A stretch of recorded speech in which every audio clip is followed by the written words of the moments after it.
Elon Musk Starlink will offer satellite internet services in India. Mukesh Ambani आणि सुनील मित्तल यांनी फक्त Elon मस्कला भारताबाहेर ठेवण्यासाठी तब्बल 34,000 कोटी रुपये खर्च केले. इलॉन मस्कची स्टारलिंक सॅटेलाइट इंटरनेट सेवा आता अधिकृतपणे भारतात येत आहे.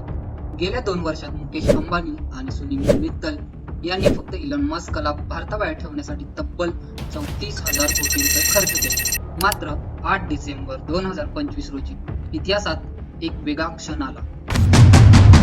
दोघांनाही इलॉन मस्क समोर हात जोडावे लागले, कारण स्टारलिंक भारतात अधिकृतपणे लॉन्च झाली. 8,600 प्रति महिना स्पेसमधून थेट इंटरनेट. ही बातमी ऐकून असं वाटणं स्वाभाविक आहे की जिओ आणि एअरटेलचा धंदा आता धोक्यात आला आहे, कारण भारतात वर्षानुवर्षे इंटरनेटवर मक्तेदारी करणाऱ्या कंपन्या आज एका अशा परदेशी कंपनीसमोर झुकत आहेत, जिला एकही मोबाईल टॉवर उभा राहणार नाही, एकही केबल जमिनीतून टाकावी लागणार नाही, फक्त स्पेसमधून थेट तुमच्या घरात इंटरनेट. पण खरी गोष्ट फक्त स्टारलिंकच्या किमतीची नाही, तर खरी गोष्ट आहे ज्यांनी आजपर्यंत कधीच हार मानली नाही, ते मुकेश अंबानी इलॉन मस्क समोर कसे हारले, सरकारने त्यांच्या 34,000 कोटींच्या मागणीला दुर्लक्ष का केले, आणि सगळ्यात धोकादायक भाग, पुढच्या काही दिवसात असं काही घडणार आहे जे भारताच्या टेलिकॉम सेक्टर कायमचा हादरवून टाकेल. कारण मित्रांनो, ही फक्त इंटरनेटची गोष्ट नाही, ही 43 अब्ज डॉलर्सच्या इंडस्ट्रीची गोष्ट आहे, आणि अशा टेक्नॉलॉजीची गोष्ट आहे जी सरकार, लक्ष आणि सामान्य माणसासाठी गेम चेंजरही ठरू शकते किंवा मोठा धोका देखील ठरू शकतो. पुढच्या काही मिनिटात मी तुम्हाला ते सगळं सांगणार आहे जे एक मेनस्ट्रीम मीडिया तुम्हाला कधीच सांगत नाही. स्टारलिंक काम कसं करतं, आधी हे स्पष्ट करूया. जिओ, एअरटेल, BSNL सारख्या पारंपरिक इंटरनेट कंपन्या जमिनीवरून मोठं इन्फ्रास्ट्रक्चर उभा करतात. Fibre optical cables, mobile towers, प्रत्येक गावात, प्रत्येक शहरात फिजिकल सेटअप लागतो. पण स्टारलिंकचा अप्रोच पूर्णपणे वेगळा आहे. इलॉन मस्कची कंपनी स्पेसएक्स आतापर्यंत 7,800 पेक्षा जास्त सॅटेलाइट्स स्पेस मधून लॉन्च करून ठेवले आहेत. हे सॅटेलाइट्स लो अर्थ ऑर्बिट मध्ये फिरतात, म्हणजे जमिनीपासून फक्त 550 ते 1200 किलोमीटरच्या उंचीवर.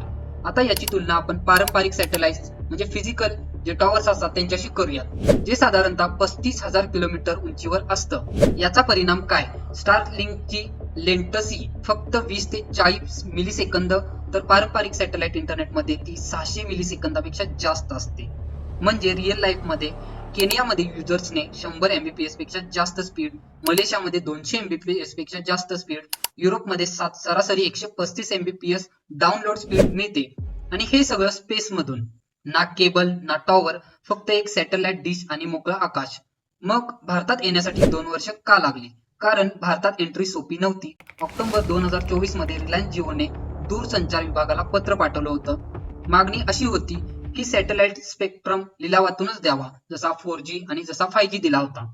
त्यांचा मुद्दा होता, जर स्टारलिंकला स्वस्तात किंवा मोफत स्पेक्ट्रम मिळाला तर हे अनफेअर कॉम्पिटिशन आहे, कारण जिओने अब्जावधी डॉलरची गुंतवणूक ऑलरेडी केलेली आहे. दुसऱ्याच दिवशी सुनील मित्तल यांनीही हा स्टँड घेतला. पण इथे ट्विस्ट आहे, मित्तल यांची वन वेब मध्ये गुंतवणूक जास्त आहे आणि जिओ यांची सेस सोबत सॅटेलाइट पार्टनरशिप आहे.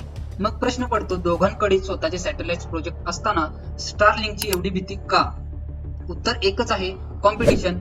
स्टारलिंक आज जगातील सगळ्यात मोठ्या सॅटेलाइट इंटरनेट कंपनी आहे, ज्याचे 7,800 सॅटेलाइट्स आहेत, 6 मिलियन युजर्स आहेत, 11.8 अब्ज डॉलरचे वार्षिक उत्पन्न आहे. सरकारने काय निर्णय घेतला? 16 ऑक्टोबर 2024 टेलिकॉम मंत्री ज्योतिरादित्य सिंधिया यांनी स्पष्ट केलं, सॅटेलाइट स्पेक्ट्रम लिलाव होणार नाही. दुर्गम भागात जिथे टॉवर्स, केबल्स शक्य नाहीत, तिथे सॅटेलाइट्स हा एकमेव उपाय आहे. हीच होती अंबानी आणि मित्तल यांची पहिली मोठी हार. इलॉन मस्कने ट्विट केलं, thank you India.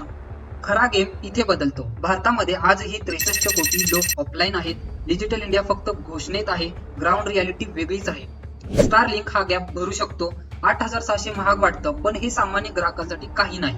Remote area, कंपन्या, shipping, EV station, defence, mining, oil rigs आणि हे सगळं प्रीमियम पैसे द्यायला तयार आहेत. सगळ्यात मोठा ट्विस्ट म्हणजे मार्च 2025 मध्ये एअरटेलने स्टारलिंक सोबत पार्टनरशिप जाहीर केली आणि दुसऱ्याच दिवशी रिलायन्स जिओनेही, जे विरोधक होते तेच पार्टनर बनले. कारण if you can't beat them, join them.